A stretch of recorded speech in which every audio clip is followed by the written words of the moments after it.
The objective of this lesson is to learn how to use the CountBlank formula in Excel.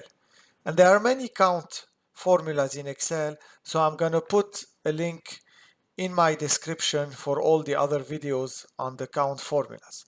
But let's start. So CountBlank, as its name suggests, will count the number of blank cells you have in a range.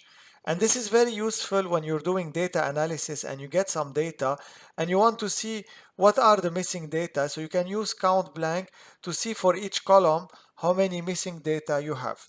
So let's look at this table here. I have put some data and I'm just going to give you a comparison between CountBlank and Count. So basically, CountBlank, as you can see, only when you have a blank cell, it will count it. Anything else like a text, a number, a boolean like true or false, or a date, it will not count it. For the count formula, it's a bit different. It will count every number cell. For example, here you have 20, and obviously any date in Excel is like a number, so it's treated like a number, so it will count it.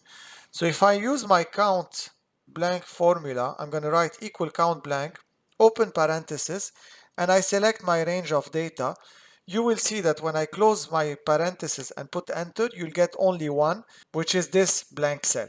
Whereas if you use count, you will get two, which are those two cells where it's going to count.